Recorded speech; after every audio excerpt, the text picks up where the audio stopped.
Bloomberg discusses a big sector of the hydrogen economy that's often overlooked. I'll review and discuss their viewpoint on today's Hydrogen Podcast. So the big questions in the energy industry today are, how is hydrogen the primary driving force behind the evolution of energy? Where is capital being deployed for hydrogen projects globally? And where are the best investment opportunities for early adopters who recognize the importance of hydrogen? I will address the critical issues and give you the information you need to deploy capital. Those are the questions that will unlock the potential of hydrogen, and this podcast will give you the answers. My name is Paul Rodden, and welcome to the Hydrogen Podcast. In an article from Bloomberg.com, Mark Chediak writes, hydrogen is every U.S. gas utility's favorite future savior. Utilities that run on natural gas have been fervently touting hydrogen as a key way to remain relevant in a world rapidly rethinking hydrocarbons. The reality is going to be more complicated. Hydrogen is a lightweight gas often marketed as a cleaner alternative to hydrocarbons, with even environmental critics agreeing that it has a role to play in decarbonizing heavy industry. Now, U.S. utilities are jumping on the hydrogen bandwagon, announcing over the past 2 years more than 24 projects involving its production and distribution. From Dominion Energy Incorporated's pilot plant to blend the fuel with natural gas supplies in North Carolina to Southern California Gas Company's proposed pipeline system to supply pure hydrogen to Los Angeles. Outlining a future awash in hydrogen is on seemingly every energy company's to-do list. There's no question why gas utilities, whose entire business model appears to be under existential threat, would be leaning into hydrogen as a potential savior. As a whole, they've been trading at a discount to electric utilities because investors are worried that anti-gas bans like those in California and New York City will erode their core business. With gas utilities now talking about decarbonizing their systems by blending hydrogen or biogas or even supplying pure hydrogen to industrial users in some cases, investors can more easily envision a future for gas-powered utilities. Still, gas utilities are far from out of the woods. As exciting as hydrogen sounds on a quarterly earnings call, companies will first need to overcome major roadblocks, including high costs and limits on how much of the fuel can be cleanly produced and used in existing gas infrastructure. While hydrogen doesn't emit carbon dioxide when burned, some studies even raise concerns about its impact on the environment. In a quote from Dan Esposito, a senior policy analyst at Energy Innovation, which is a San Francisco-based energy policy research group, gas utilities may view hydrogen as attractive from an investor standpoint because incorporating hydrogen allows them to continue as business as usual to an extent.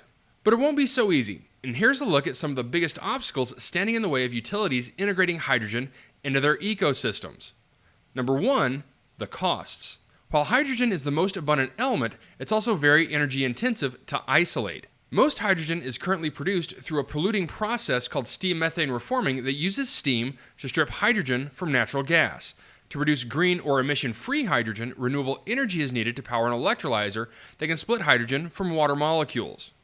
That process is expensive. Green hydrogen, the only carbon-free version, now costs about 4 to 5 times more than natural gas, according to a Bloomberg NEF report.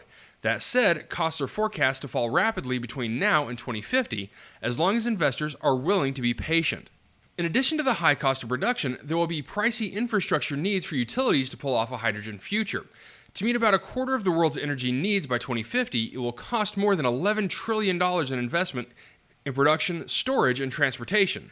This according to a report by Bloomberg NEF.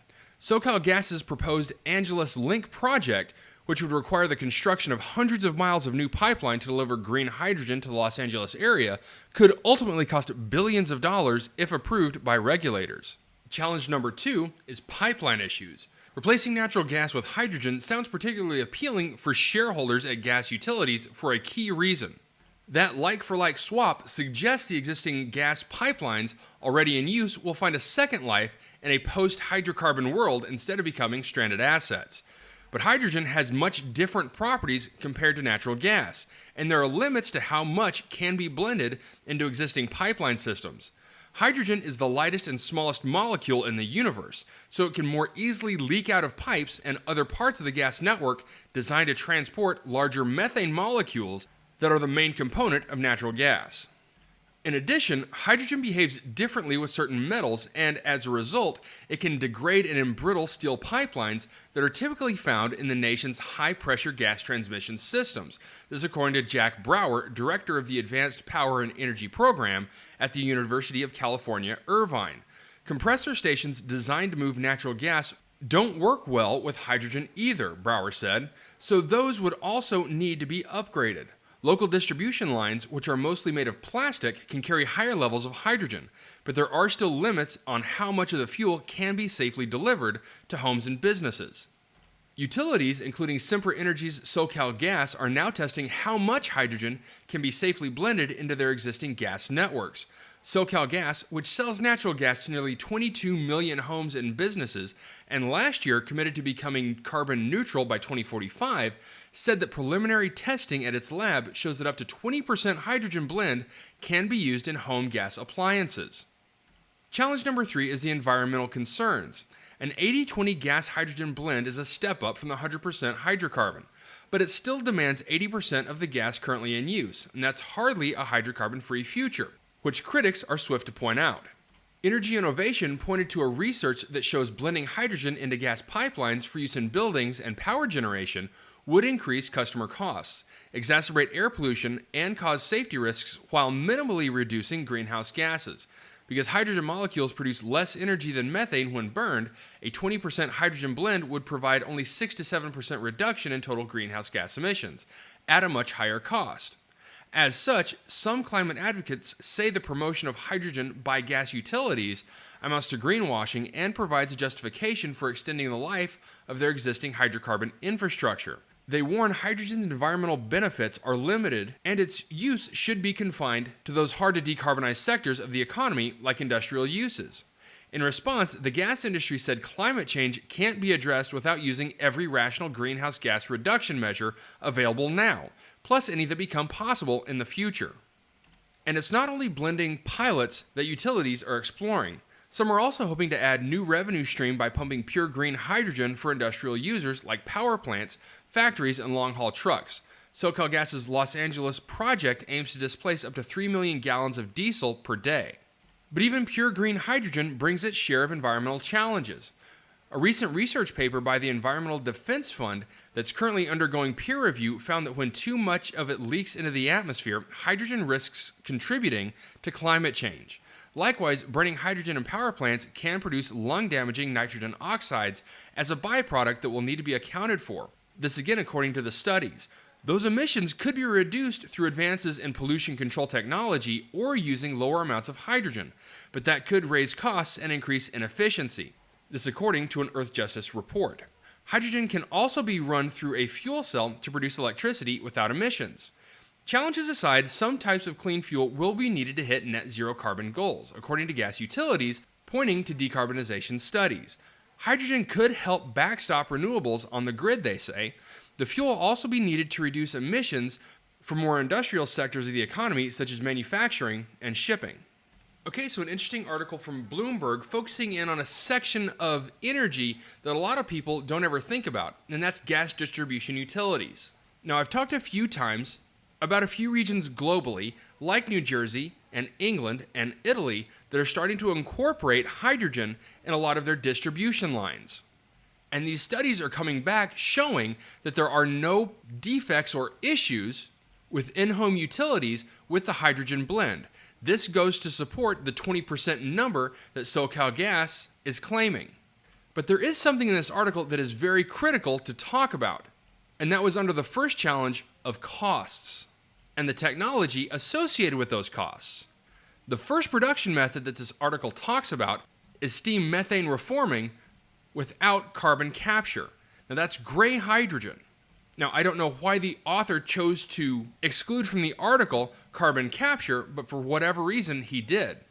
Which to me is a pretty big error when you're talking about the hydrogen economy and the technologies available to supply hydrogen to off-takers. The second claim that the author makes is that green hydrogen is the only carbon-free version, and we know that to be false. Two very quick examples of this are methane pyrolysis and in situ well combustion with hydrogen extraction, like our friends over at Proton Energies.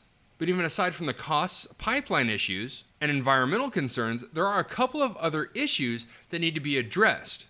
The first being regulation. Right now, there's not much standardization around hydrogen distribution, production, and transportation. That will need to be bolstered between producers, distributors, and the federal government. The next issue is regulatory and legal concerns.